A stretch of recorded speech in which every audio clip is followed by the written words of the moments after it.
Allah iki kefe bir yerde aytıptı.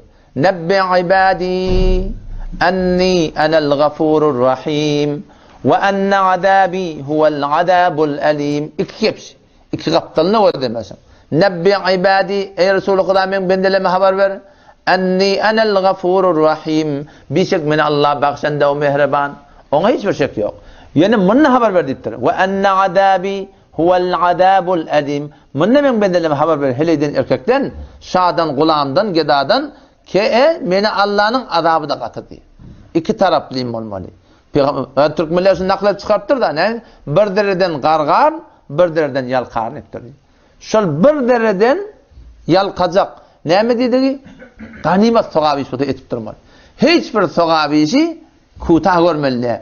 Kim görmeli? Şayet Allah şundan maksud. Bilip olmuyor. Ve ne? Bir dereden gargar ettir da. Şunu Türk milleti naklet çıkarttılar Kur'an'ın hadisi. Ki bir dereden gargar dedi ha. En testten Allah tutsamalı. Hiç bilip olmuyor. Şayet şundan qahrıqada götün. Şayet öde oğlan şoňunda şeýle de. Öde oğlan şoňunda şeýle hoş wagtyň bar oğlan şoň her näme de boty.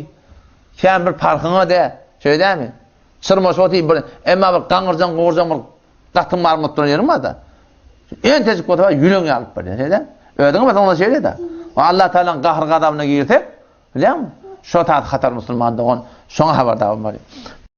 Allahu Rabbi والإسلام ديني ومحمدا رسول الله ويقيني أدنو إليه